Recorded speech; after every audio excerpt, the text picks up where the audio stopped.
Programa Manhã Viva, começando agora na nossa TV Canção Nova Portugal. Seja muito bem-vindo, seja muito bem-vinda. Mais uma vez estamos juntos com a graça de Deus e hoje com um tema que eu tenho certeza que vai agradar muito quem está nos acompanhar de casa. Nós vamos conhecer hoje um pouco mais sobre a vida dos santos pastorinhos, São Francisco e Santa Jacinta Marto. Quem eram os pais dos pastorinhos? Pouco sabemos sobre eles, não é verdade? Mesmo quem já leu aí as memórias da irmã Lúcia, tenho certeza que nós temos muitas curiosidades no nosso coração de conhecer, né? Quem são esses pais por trás de dois santos, né? Esses pais que educaram essas crianças, educaram dois santos, podemos assim dizer. Então, hoje nós vamos estar aqui a conversa com a doutora Sônia, que é pesquisadora do Santuário de Fátima. Ela já está aqui, doutora Sônia Vazão, já está aqui nos nossos estúdios, à espera para nós aprofundarmos esse tema que é querido, muito querido a todos nós que amamos esses santos. Antes de começarmos a nossa conversa, nós vamos fazer o nosso momento de oração. Estamos aqui ao lado da imagem do Imaculado Coração de Maria. Então vamos nos colocar nesse coração, nesta manhã de hoje, na certeza de que Nossa Senhora tem muito a nos ensinar com a presença aqui da doutora Sônia, com essa conversa que vamos ter.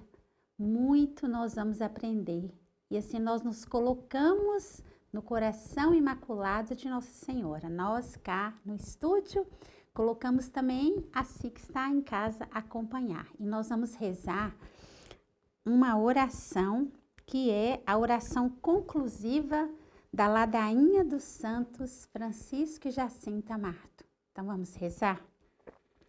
Deus de infinita bondade, que amais a inocência e exaltais os humildes, concedei, pela intercessão da Imaculada Mãe do vosso Filho, que a imitação dos bem-aventurados Francisco e Jacinta vos sirvamos na simplicidade de coração para podermos entrar no reino dos céus.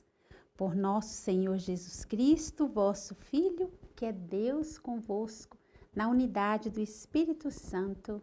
Amém. Santos Francisco e Jacinta Marto, rogai por nós. Em nome do Pai, do Filho e do Espírito Santo. Amém.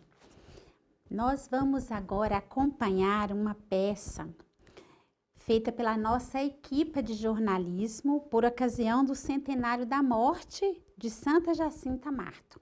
Essa peça é com o Padre Rui, da Paróquia de Fátima, que vai nos trazer aí também um pouco da história dos santos pastorinhos. Padre Rui, que sempre nos recebe muito bem e que também já esteve aqui conosco no programa algumas vezes. Então vamos acompanhar esta peça antes de começarmos a conversar com a doutora Sônia.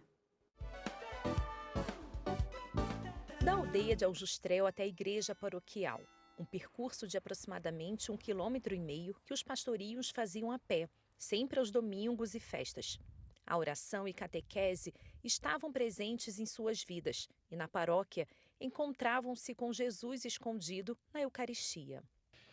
Tiveram a formação, a ternura, o carinho sentido, proximidade da mãe, do pai, dos irmãos, e depois aqui na igreja encontravam o enlevo, digamos, o transpor, o tornar infinito esse amor que já se vivia na família. Quem visita a igreja é logo tocado pela presença dos pastorinhos. Ali ainda estão a pia onde foram batizados, o púlpito, a imagem de Nossa Senhora do Rosário e o sacrário diante do qual constantemente adoravam o Senhor. Elementos que a paróquia conserva desde a época deles. Eles não faltavam a este encontro familiar, comunitário, nas festas e ao domingo, sobretudo, não faltavam a este encontro de eternidade, de amor. O amor pequenino, sentido, em cada circunstância, em cada momento, na sua casa, nas lides, nos trabalhos, e depois era eternizado no amor de Jesus, aqui presente, nesta igreja, a qual eles pertenciam, e a este Jesus, a Eucaristia, que eles tanto amaram, tanto adoraram. Nesses 100 anos da morte de Santa Jacinta Marto, ressalta aos nossos olhos como uma criança de apenas 9 anos era tão comprometida com Deus e com o outro.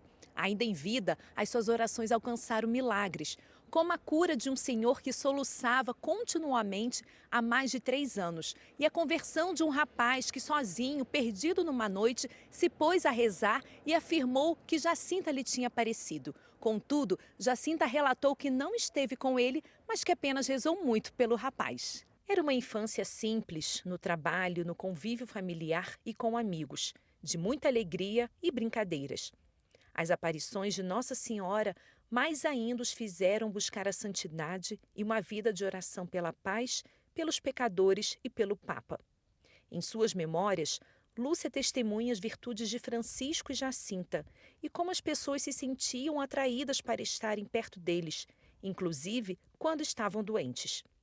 Muitos chegavam a afirmar que, junto aos pastorinhos, sentiam o sobrenatural.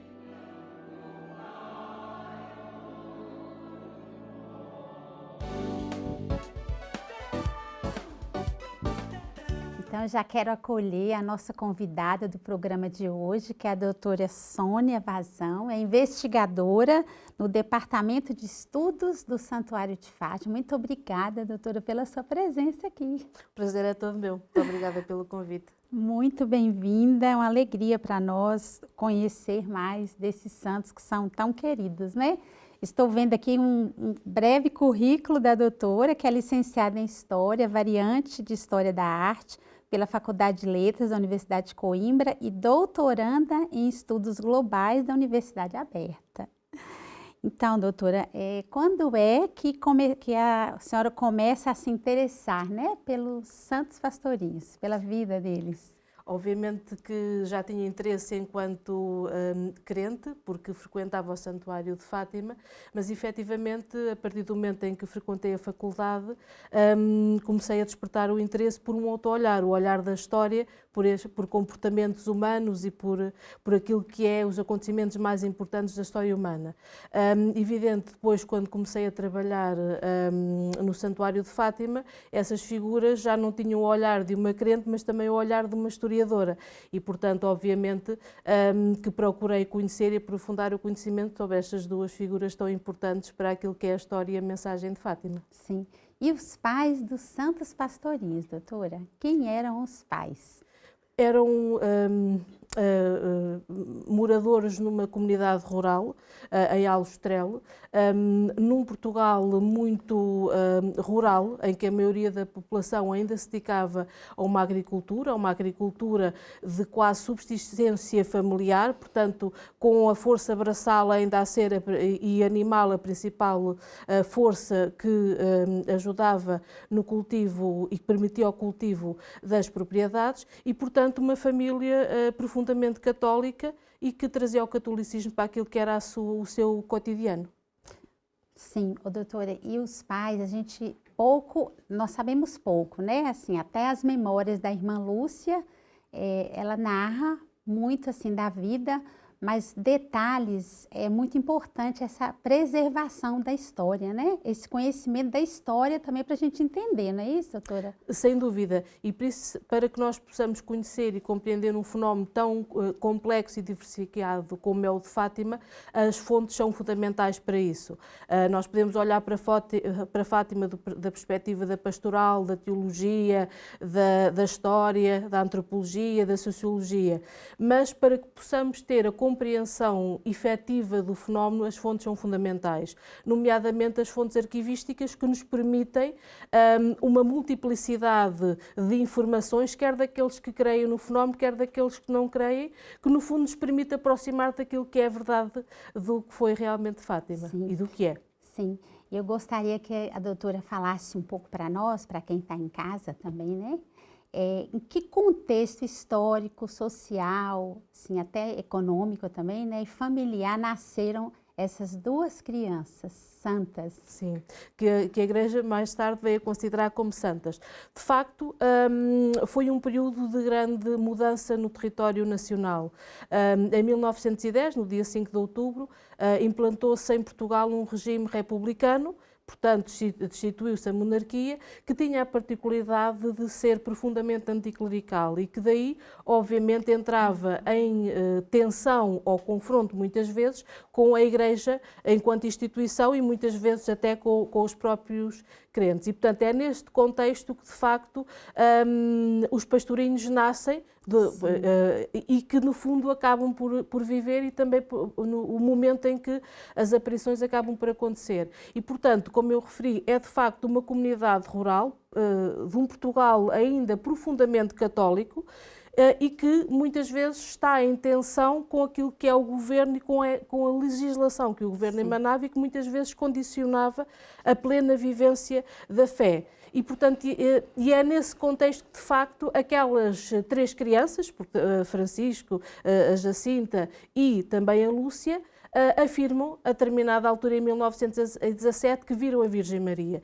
E a adesão de muitas pessoas que acreditaram no testemunho daquelas crianças e que se mobilizaram para conhecer o fenómeno, para se deslocarem ao local onde elas afirmaram que a Virgem Maria apareceu, imediatamente fez com que houvesse uma tensão entre aqueles protagonistas e as autoridades que queriam, no fundo, que a parte religiosa fosse erradicada da esfera pública. E era extremamente difícil quando nós tínhamos uma multidão, em 13 de outubro, os mais conservadores dizem 50 mil, 60 mil, outros referem 120 mil, mas é unânime que era muita gente. E, de facto, foi um clima de tensão muito grande entre o sistema político e entre a Igreja Católica. A doutora fala aí de um regime anticlerical, né? É uma palavra forte, né? Para a gente entender um pouco assim, o que foi o sofrimento, até mesmo a perseguição, né? Sim. E também a gente sabe que os pastorinhos viveram também uma guerra, não é isso? Exatamente. Eles viveram na época da Primeira Guerra Mundial. Qual a influência da guerra, doutora, nessa altura, na vida das famílias portuguesas? De facto, o anticlericalismo é, no fundo, uma política do próprio sistema político de combate àquilo que era a estrutura da Igreja Católica, nomeadamente a hierarquia, bispos. O Patriarca de Lisboa acabou por estar exilado em Roma durante um determinado período. Por exemplo, para a realização de procissões, nem que fosse no adro, era preciso uma autorização especial. Havia condicionamento, por exemplo, no toque de sinos. Portanto, havia todo um conjunto de diretrizes que condicionava a vivência e muitas vezes a própria atuação pastoral das comunidades cristãs. Obviamente, também estamos num período em que Portugal e o mundo foi fortemente influenciado por aquilo que foi um confronto a uma escala tão global que acabou por ser designado de Primeira Guerra Mundial. E Portugal, tendo participado ativamente na guerra, fez com que muitas famílias, com maior ou menor afastamento, tivessem soldados na Primeira Guerra Mundial. E Portugal teve pesadas perdas em termos de vidas humanas. E, portanto, foi um sofrimento muito grande, não só a nível económico, porque, obviamente, um país que está a participar numa guerra tem condicionamentos económicos, porque tem que estar a fazer frente a um esforço de guerra, e a própria economia a nível mundial teve grandes constrangimentos, porque muitos países não estavam vocacionados para uma economia dita normal, mas para uma economia de esforço de guerra. E, por outro lado, a nível emocional e afetivo, muitas famílias tinham familiares cujos soldados estavam a combater numa guerra longe, muitas vezes com notícias muito desfasadas, e muitos faleciam mesmo. Há alguns deles cujos corpos não regressaram a Portugal. Ai, meu Deus. E nesse contexto, lógico, Fátima, também as famílias que cá viviam, também certamente enviaram seus Sem filhos. dúvida. Os próprios pais do Francisco e da Jacinta tiveram um filho que foi mobilizado, o António. Portanto, foi uma família que teve também esse sofrimento. Que participou diretamente, né? Sim, ele foi mobilizado para Cabo Verde, não esteve em França, mas de todo modo esteve em risco porque foi mobilizado e a qualquer altura podia ir para a frente de batalha. de batalha. Então, vamos falar agora de Manuel Pedro Marto, né, e Olímpia de Jesus. Quem eram essas duas pessoas, né? Aí temos um senhor, né, um rapaz e uma jovem que se casam para constituir essa família. Quem eram eles? Eram pessoas que se dedicavam, como tantas famílias em Portugal, à atividade agrícola, tinham propriedades que exploravam, semeando cereais, tinham também a atividade da pastorícia, como sabemos pelas memórias, os filhos mais novos dedicaram-se à pastorícia, muitas vezes era uma atividade que as crianças iniciavam por ser considerada menos pesada que os trabalhos mais que outros trabalhos agrícolas e efetivamente casaram na igreja, constituíram uma família cristã e de facto como era naquela altura, uma vida de trabalho muito, muito difícil. Muito difícil. E a senhora Olímpia já havia sido casada uma vez. Efetivamente. A Olímpia de Jesus casou em primeiras núpcias com José Ferreira Rosa, que era irmão de Maria Rosa, a mãe de Lúcia de Jesus, e ele faleceu deixando desse casamento a descendência de 2 filhos e em segundas núpcias então casou com Manuel Pedro Marto, a Olímpia de Jesus. Que assumiu esses 2 filhos, né? As descrições que nós temos, isso inclusive de familiares, é que efetivamente Manuel Pedro Marto assumiu aqueles 2 jovens, aquelas 2 crianças, como seus filhos, integrando no que era o núcleo familiar, enriquecido depois e aumentado com a família e geração própria daquele casamento. Sim. Doutora Sônia, há algum escrito sobre a personalidade dos 2? Existem vários. Portanto, obviamente que quem logo em 1917 se interessou pelo fenómeno procurou interrogar não só apenas os videntes, mas também os familiares dos videntes. E, portanto, como é evidente, sendo Manuel Pedro Marto e Olímpia de Jesus pais de Francisco e de Jacinta, foram interrogados e também algumas testemunhas também foram interrogadas sobre a personalidade daquelas 2 figuras. Aquilo que nos chegou e os ecos que nos chegaram pelas fontes é que efetivamente era um casal muito trabalhador e muito dedicado àquilo que eram as tarefas quer domésticas, quer agrícolas, obviamente com uma divisão que naquela altura se fazia, a Olímpia de Jesus mais dedicada às tarefas domésticas que articulava com as tarefas agrícolas, Manuel Pedro Marto mais dedicado às tarefas agrícolas, mas que o feedback e os ecos que nos chegam era de facto 2 figuras com uma grande fé, com uma grande preocupação em educar os seus filhos naquilo que eram os valores cristãos, mas também os valores universais da seriedade, da honestidade, do olhar para o outro com respeito e 2 figuras com uma seriedade. Há inclusive um registro que refere uma testemunha que considerava que Manuel Pedro Marto era o homem mais sério da aldeia. Tal era o rigor com que ele gostava que as coisas fossem feitas. E ele é carinhosamente chamado de Timarto, né? Sim. Pela irmã Lúcia. Timarto é uma designação que nas aldeias, pelo menos aqui nesta região da Extremadura, muitas vezes se designam as pessoas de mais idade que respeitam e que nem sempre significa que tenhamos ou que se tivesse ligação familiar. A gente percebe que a união e a oração, né, e também o trabalho, né, a oração, o trabalho, a união, eram 2 características fortes desta família, né? E como que eles reagiram, doutora Sônia, às aparições? Foi, obviamente, um momento de grande desafio. Do ponto de vista familiar, os ecos que chegam é que, efetivamente, poderia ter havido alguma dificuldade, porque Manuel Marto aceitou 2 crianças do primeiro casamento, o que sabemos é que aceitou de forma plena como se fossem seus filhos, e, portanto, nesse aspecto, era uma unidade familiar que nós podíamos hoje designar de estável e completamente funcional naquilo que era a sua realidade, completamente aceito, sem dramas. Como é evidente, temos que perceber que a Fátima foi um fenómeno que logo à data suscitou enorme interesse. E, portanto, temos que perceber o que é o contexto de uma família, de uma aldeia rural do Portugal profundo e que, de repente, os seus filhos, duas crianças, inclusive eles próprios, começam a ser solicitados para interrogatórios, começam a ser solicitados pelas autoridades civis para prestarem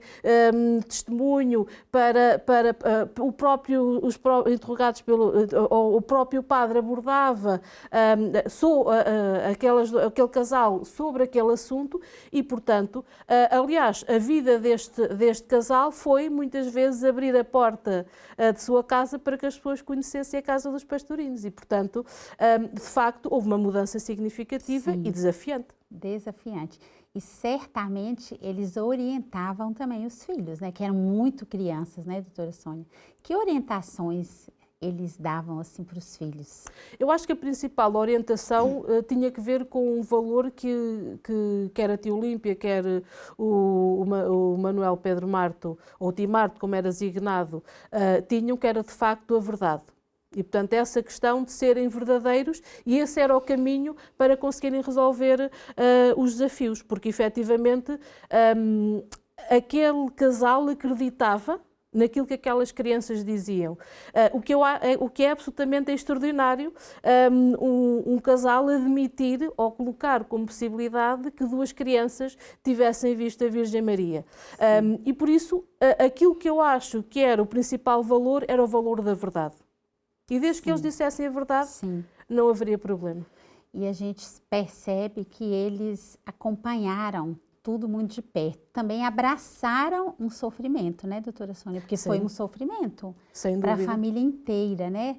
Assim, uma desestruturação, mudar totalmente o ritmo de uma família que tinha ali a sua vida muito, muito tranquila, muito pastoril, né? Sim, sim. E depois que os pastorinhos morreram, né, eles acompanharam meio que de longe também a morte, por exemplo, da Jacinta, né, doutora? Como é que foi, assim, a postura, né? Como é que será que isso repercutiu nesses pais? O que nós sabemos é que, de facto, o Francisco e a Jacinta adoeceram. Foi um contexto sanitário difícil que há pouco tempo muitos de nós vivenciámos com a Covid-19 e, portanto, tivemos a noção do que é ter uma epidemia descontrolada que aparentemente não há resposta da ciência para a travar e para minimizar e, portanto,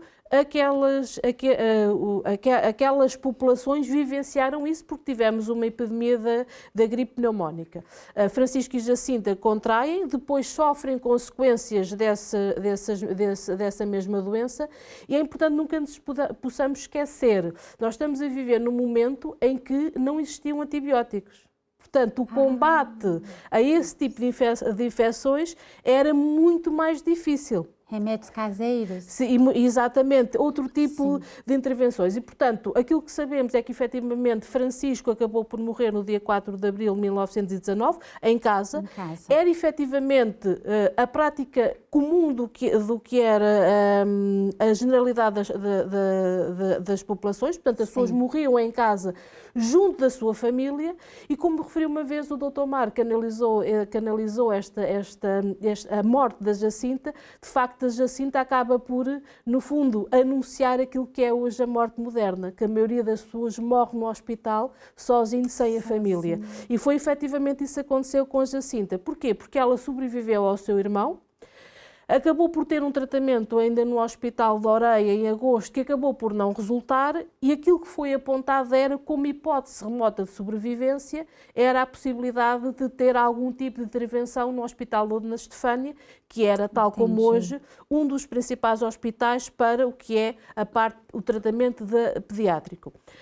Agora, é importante que nos coloquemos no que era aquele contexto de dificuldade de acessos, não existiam autoestradas, não existiam automóveis de forma franca para poder deslocar as pessoas de um lado para o outro. Existiam automóveis, mas eram residuais. E, portanto, é importante percebamos que é uma família allostrelo e uma criança que, para ser tratada, tem que estar no Hospital Dona Estefânia, em Lisboa.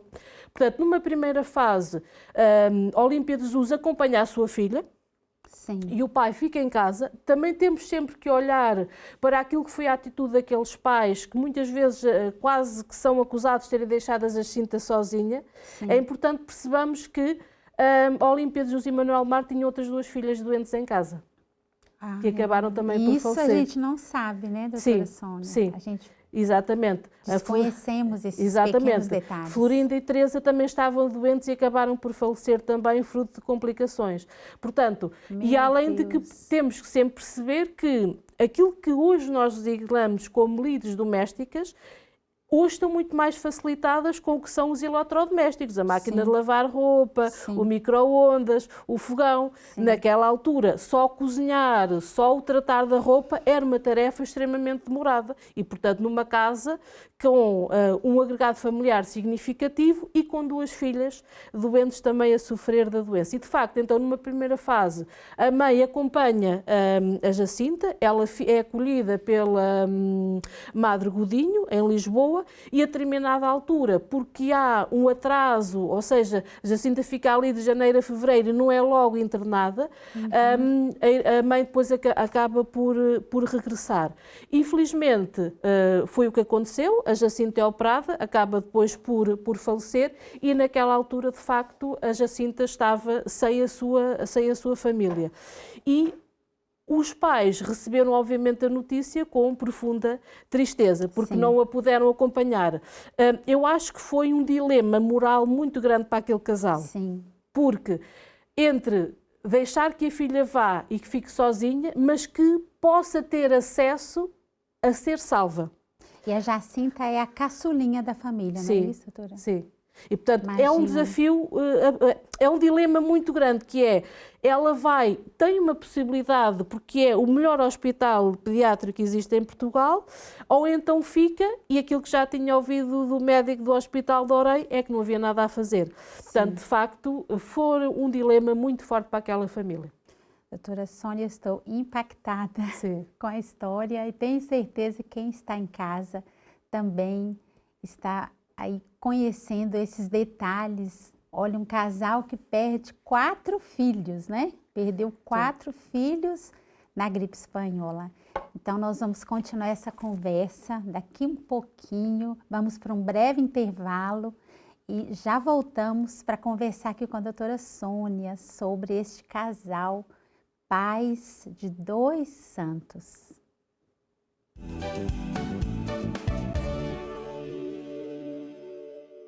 Estamos de volta ao programa Manhã Viva, hoje conversando aqui com a doutora Sônia, que é investigadora no Departamento de Estudos do Santuário de Fátima. Está hoje aqui conosco, nos ensinando, né? Estamos aprendendo tanto sobre a vida dos pais dos santos pastorinhos. Quem é esta família? Quem está por trás dessas 2 crianças, as primeiras crianças não mártires canonizadas pela igreja, não é isso, doutora Sônia? É verdade. Então, é uma honra para nós tê-la aqui e, ao mesmo tempo, uma alegria para a gente conhecer mais sobre a vida deste casal que, conversarmos aqui há um bocadinho, também abraçou um grande sofrimento, uma causa, e são exemplos de força, né, doutora? Porque perderam 4 filhos numa situação muito dolorosa e suportaram com fé tudo isso, né? Antes de nós continuarmos a nossa entrevista, nós vamos recordar o momento em que o Papa Francisco canonizou Francisco e Jacinta Marto. Vamos acompanhar aí um trecho organizado pela nossa produção sobre este momento histórico aqui em Fátima. In honra da Santíssima Trindade, para exaltação da fé católica e incremento da vida cristã, com a autoridade de nosso Senhor Jesus Cristo, dos santos apóstolos Pedro e Paulo e nós, depois de termos longamente referido, implorando várias vezes o auxílio divino, e ouvido o parecer de muitos irmãos nossos no episcopado, declaramos e definimos como santos os beatos Francisco Marto e Jacinta Marto.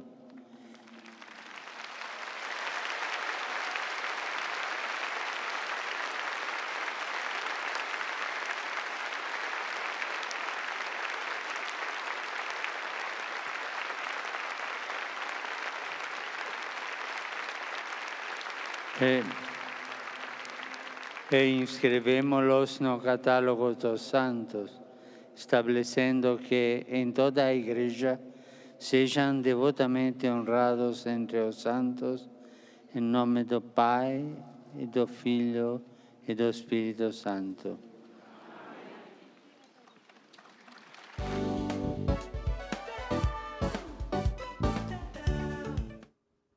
Doutora Sônia, que momento emocionante, né? Com certeza, né? Esteve lá no dia. Podia comentar um pouquinho para nós dessa emoção de ouvir isso do Santo Padre. Sim, foi de facto um momento muito emocionante, porque foi um momento, além de importante para aqueles que são devotos, foi de facto também um momento importante para a história de Portugal, porque foi mais dois santos que foram elevados aos altares pela Igreja Católica. A juntar a isso o facto de ser uma visita do Papa, celebrar o centenário das aparições de Fátima e o facto de os videntes beatos terem sido canonizados, acho que foi um momento absolutamente extraordinário para a história e a mensagem de Fátima. Doutora, e assim a história, né, que a senhora conhece dos pais, eles percebem que houve uma diferença na vida dessas crianças antes e depois das aparições? Aquilo dos relatos que nos chegaram, de facto, parece ser evidente que houve uma maior centralidade de Deus na vida daquelas crianças.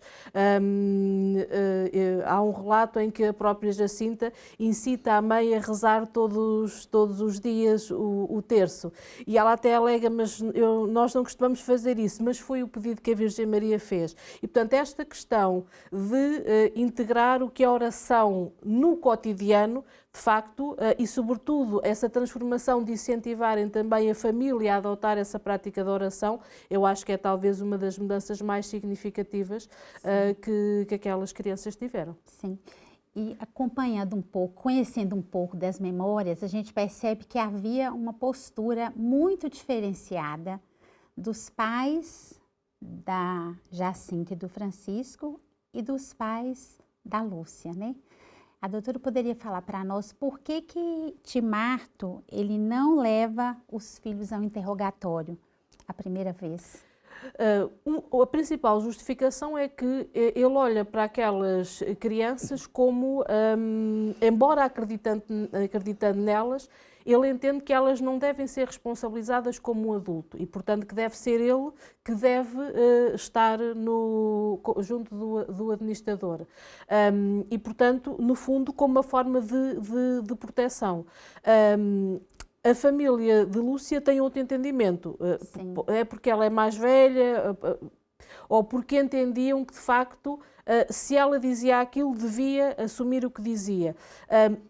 Eu acho que a grande diferença é que, de facto, a família de Francisco e Jacinta acreditou naquilo que aquelas crianças disseram.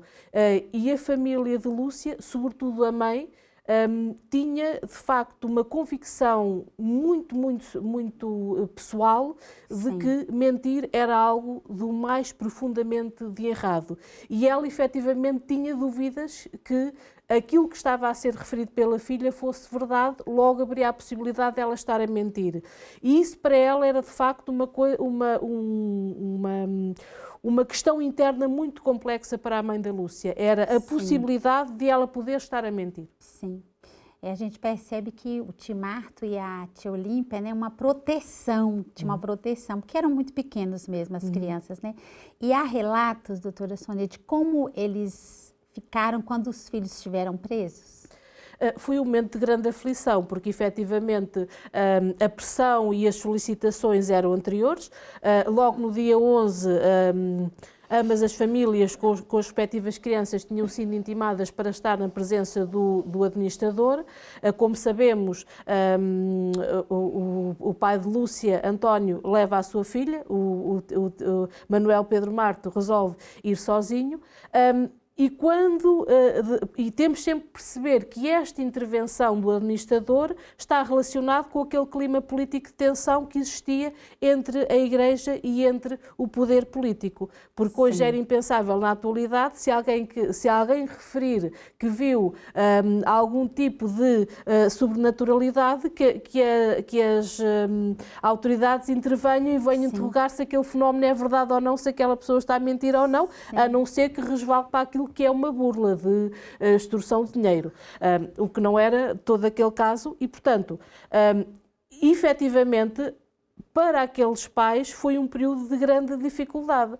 O que sabemos é que, efetivamente, a própria Olímpia de Jesus terá comentado com a cunhada a sua grande aflição. A Maria Rosa dizia, bem, como é a autoridade e temos sempre a olhar para aquilo que era o papel da autoridade naquele tempo, hoje seria totalmente e completamente impossível que alguma autoridade política abordasse duas crianças e as retirasse sem autorização expressa ou sem a presença de um adulto, e portanto estamos a falar de uma realidade que podia ser praticada naquela altura e que hoje era impensável, mas efetivamente para os pais foi um período de grande angústia. Sabemos que dois irmãos de Francisco e de Jacinta procuraram perceber onde estavam as crianças para perceber se estavam bem ou não, perceberam que elas estavam em casa do administrador e que estariam a ser bem tratadas, mas de facto havia sempre aquela dificuldade em enfrentar a autoridade e, portanto, daí se explica que aquelas crianças tivessem estado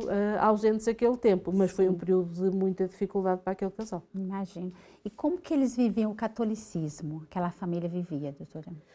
Vivia como tantos portugueses naquela altura. Era uma fé vivenciada não apenas na prática dominical, mas também ou na prática da oração e, sobretudo, uma preocupação muito significativa que os valores católicos a sua transmissão não era apenas da responsabilidade da frequência da catequese, mas sim na família. Portanto, os valores cristãos eram passados, as tradições orais, ou seja, o comportamento e a educação das crianças era também tida em conta a parte do que era a fé. Sim. E, portanto, era uma catequese praticada também na família. Sim. Então, depois que passa, né, inclusive depois da morte dos pastorinhos, ficam aí esses pais a lidar com essa situação, né, com as conversas, as investigações, né, o próprio fluxo de pessoas que devem ter acorrido a Fátima depois, né, continua a vir, né. A irmã Lúcia ficou aqui mais alguns anos, não é isso, doutora? Ela ficou mais alguns anos, depois em 21 acaba de ir para o Asilo do Vilar, no Porto, um colégio que era das Doroteias, e depois mais tarde sente a sua vocação e vai para a Espanha, porque efetivamente nunca nos podemos esquecer que com a implantação da República foram extintas as ordens religiosas e, portanto, quem quisesse seguir a vida religiosa, do ponto de vista do que era a congregação e um instituto religioso, tinha que o fazer fora do território português. E por isso é que a irmã Lúcia estava num colégio de Doroteias, mas para seguir a vida religiosa teve que ir para a Espanha. Para a Espanha, então esta é a razão. Que também pode ser que muitos de nós também desconhecem, né? As razões dela ter ido para a Espanha. E como será que ficaram esses pais aqui durante esse tempo? Como é que será que foi a relação deles com este fato depois? Eu acho que, olhando para aquilo que é o comportamento deste casal, percebemos que existe algo que pode ser encontrável para aqueles que são crentes como um testemunho de fé. Porque, efetivamente, a sua fé permitiu-lhes fazer aquilo que nós hoje designamos do luto, ou seja, que é a aceitação da perda, que é de facto extremamente violento. Aqueles pais perderam Francisco e Jacinta, que para os devotos de Fátima têm uma importância significativa, mas não podemos esquecer que além destes perderam outros dois filhos neste contexto, que para eles eram tão importantes como o Francisco e com a Jacinta. E, portanto, efetivamente para estes pais foi a fé e para aqueles que acreditam ou que não acreditam, mas a fé quer o Tim Manuel Marto, quer a Olímpia de Jesus tinham, de facto foi aquilo que permitiu que elas superassem este luto tão difícil. Sim. E não nos podemos esquecer também que era um luto que estava a ser feito pela ausência de 2 filhos, cuja vida era sistematicamente relembrada, porque tiveram que prestar testemunho para o processo diocesano, eram solicitados por investigadores, eram solicitados por interessados, eram solicitados por pessoas que simplesmente queriam ver a casa dos pastorinos e lhe perguntavam sobre a infância. Portanto, era de facto uma ausência sistematicamente lembrada na sua vida. E um fato que eu já ouvi falar, doutora, mas a senhora vai poder confirmar para nós, sobre quando foi reconhecer o corpo de São Francisco Marto, né? Conta para nós, na época da exumação. Sim, portanto, para que nós percebamos, estamos num período onde nas comunidades rurais, era a prática, muitas vezes não havia aquele cuidado não era o cuidado no enterramento, não havia o cuidado como nós temos hoje de que aquele lugar é para aquela pessoa. Muitas vezes eram enterrados várias pessoas na mesma cova, sabia-se era o local. Francisco faleceu em 1919, foi enterrado no cemitério de Fátima. A Jacinta morreu em Lisboa, no Hospital Dona Estefânia, e os seus restos mortais tiveram um período nos jazigos dos barões de Alveiazer em Orem. Em 1935 foi trasladado e foi colocado no mesmo sítio, na mesma campa, do que o Francisco. A verdade é que depois, posteriormente, se entendeu que os restos mortais daqueles 2 protagonistas de Fátima deviam ser trasladados para a Basílica de Nossa Senhora do Rosário, que estava a construir e que se ia sagrar que acabou por ser sagrada na década de 50. E, de facto, quanto aos restos mortais da Jacinta, não houve dificuldade, o corpo tinha, a sua deslocação tinha sido seguido, não houve qualquer dificuldade, mas quando existe este tipo de transladação, sobretudo até porque se estava a abrir o processo que tinha sido iniciado em 52, em ordem à sua beatificação, é preciso identificar os restos mortais. A verdade é que, por baixo do corpo da Jacinta estava enterrada uma criança. Quando os peritos foram efetuar a confirmação canónica, chegaram à conclusão que aquela criança não tinha a idade do Francisco. E, portanto, que aqueles restos mortais não podiam ser do Francisco. Mais uma vez, não nos podemos esquecer que no período do que foi a pneumónica, a mortalidade foi enorme. Portanto, porque questionar o Tim Manuel Marto? É que era sob a possibilidade de que aquela campa não tivesse sido bem identificada. E ele sempre disse, é aqui que está enterrado o meu Francisco, era assim que ele dizia. A verdade é que, escavando mais abaixo, encontraram outro caixão e, efetivamente,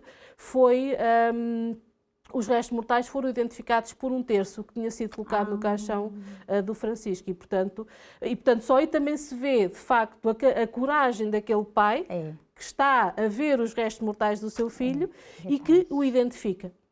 Muito forte, né? Um testemunho muito grande de fé, né? Quantos anos mais eles viveram? Portanto, eles acabaram por falecer na década de 50. Sim. E há relatos de como foi a morte deles? Temos alguns relatos, porque obviamente temos sempre de perceber que eram figuras que já na época foram consideradas importantes. A Voz da Fátima, que é o periódico desde que 1922 se dedica, que está ligado ao Santuário de Fátima, se dedica a estudar a atualidade de Fátima, a história, a mensagem, os protagonistas, de facto noticiou a morte quer de tia Olímpia de Jesus, que faleceu em 56, quer do Tim Manuel Marto, que faleceu em 57. E noticiam como foi um pouco o final da sua vida. Sabemos, por exemplo, que a tia Olímpia teve um problema que a deixou paralisada numa parte do corpo, chegando a deslocar-se por cadeira de rodas, e acabou por falecer já com 86 ou 87 anos.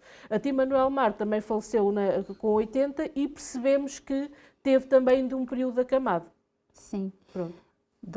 Um casal que deu um testemunho enorme, né? De vida.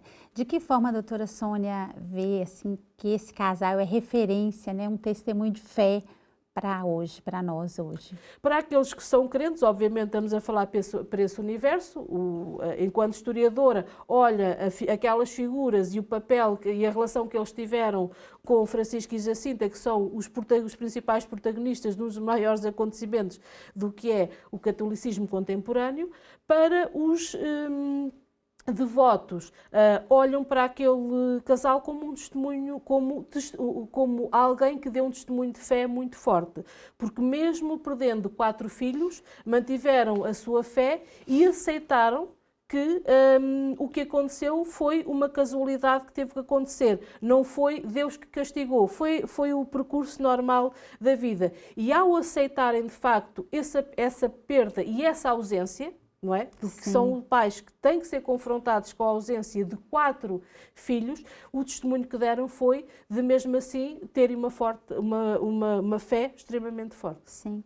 E há algo a mais que a doutora Sônia gostaria de acrescentar, assim, da postura desses pais, que eles conduziram também a história, né? Porque eles eram os adultos e os responsáveis por essas crianças.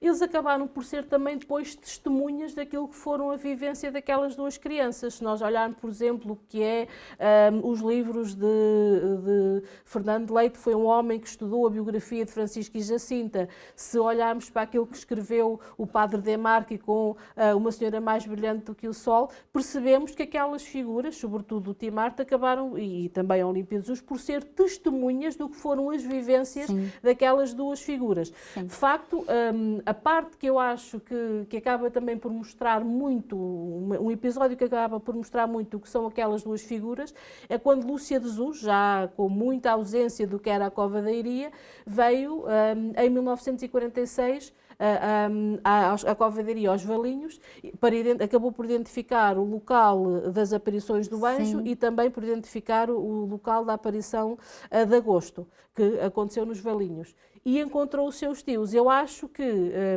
segundo as descrições de Lúcia, aquilo que, entre outro conteúdo tiveram, foi perguntar, ainda te lembras do meu Francisco e da Jacinta? Revela muito a humildade que aquelas 2 figuras tinham, e o facto de, que eu acho que é isso, o olhar que também vemos no comportamento daquelas 2 figuras, é que toda aquela atenção não mudou aquilo que era a sua estrutura de comportamento. Continuaram a ter o mesmo comportamento de humildade, de fé, e não foram, esse comportamento não foi alterado pela atenção que lhes foi dada.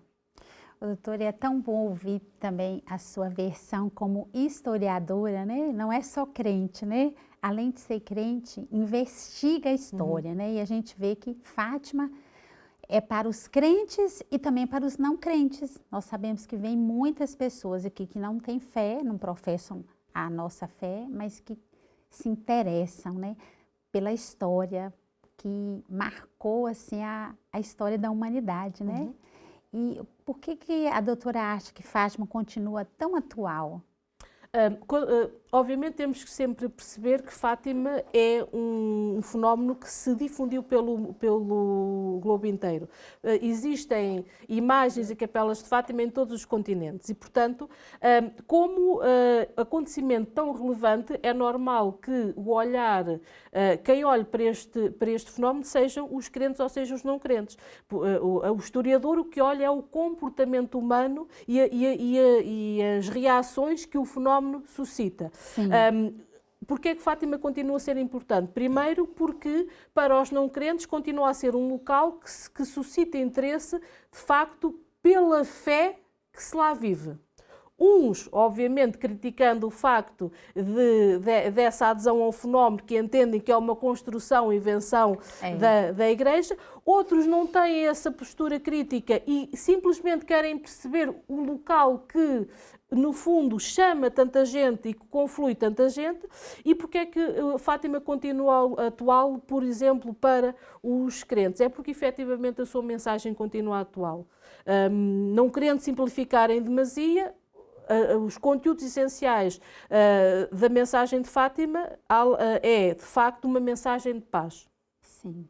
E para os crentes também um reafirmar muito forte no que é o contexto dos ateísmos, de que Deus continua presente na história e nos dramas da humanidade. E isso, de facto, acaba por ter uma atualidade, um impacto muito forte para quem é crente. Sim. Porque, efetivamente, a paz continua a ser uma necessidade atual e, portanto, que desengane-se quem acha que isso não é possível. A história vai-nos dando provas que a paz continua a ser uma necessidade, uma busca, sim, e que é preciso que se construam pontos para a paz e para os crentes, obviamente, é a reafirmação que, de facto, Deus existe e continua presente. Sim. E por isso é que é de facto uma mensagem que continua a ter muita atualidade e a mobilizar muita adesão por parte dos católicos. Sim. Doutora Sônia, o cônego, né, Nunes Formigão, ele escreveu muito também sobre a mensagem de Fátima, né? Ele é até considerado, segundo alguns historiadores, o quarto apóstolo de Fátima, é isso mesmo? Sem dúvida, sim. O que quando nós olhamos para Fátima, percebemos que as figuras importantes são sempre olhadas de duas perspectivas, grosso modo. Uns que criticam porque inventou, e portanto o cônego Formigão é muitas vezes criticado porque foi identificado como uma espécie de construtor do fenómeno, muitas vezes com o significado de inventou o fenómeno, contribuiu. Sim. Para o historiador, eu acho que ele deve olhar para aquela figura e perceber o que é que ele fez e, sobretudo, as fontes que deixou. Manuel Nunes Formigão interrogou os videntes e fez um registro desses interrogatórios. Eles estão publicados na documentação crítica de Fátima e, além disso, foi um homem que interrogou, mas foi um homem que escreveu muito. Ele escreveu e descreveu as peregrinações aniversárias quase até à sua morte na Voz da Fátima com o pseudónimo de Visconde do Montelo. Olha. E foi um homem também que escreveu vários livros falar sobre o fenómeno, a ajudar também à sua divulgação e à sua compreensão. E por isso foi um homem, além de ter fundado a segunda congregação dedicada à Fátima, foi a Congregação das Reparadoras de Nossa Senhora de Fátima. Portanto, foi um homem muito importante nesse sentido, porque ele foi o autor de algumas das principais fontes que hoje permitem a compreensão do fenómeno de Fátima. Não nos podemos esquecer que os interrogatórios que ele fez ao Francisco Egas Jacinta foram fundamentais. Porquê? Porque eles morreram muito jovens. Sim. Ficou a Lúcia, que só mais tarde depois acaba por escrever aqueles manuscritos que são designados de memórias, mas muitas vezes a visão que nós temos do Francisco e da Jacinta é através dos interrogatórios. E alguns dos interrogatórios mais aprofundados foram feitos pelo cônego Manuel Nunes Formigão. Portanto, é uma figura absolutamente incontornável de Fátima, independentemente da perspectiva que se olha.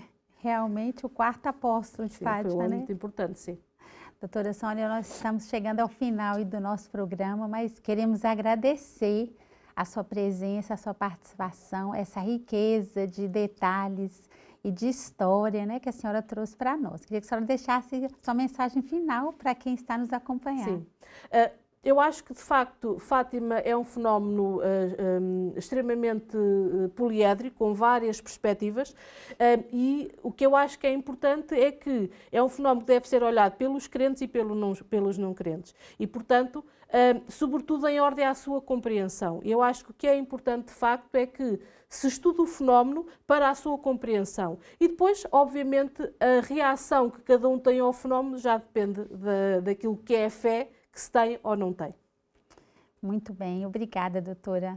Que Deus abençoe o seu trabalho, né, árduo de pesquisa, que também nos ajude a compreender cada vez mais esse mistério, né, que é as aparições de Nossa Senhora, esse fenômeno, como a senhora disse. Muito obrigada. Nada. E a quem está em casa, obrigada por permanecer conosco em mais esse Manhã Viva. Queremos agradecer o nosso benfeitor.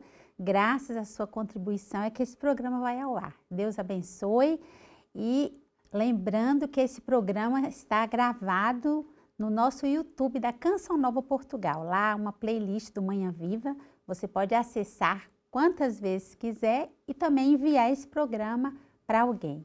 Deus abençoe.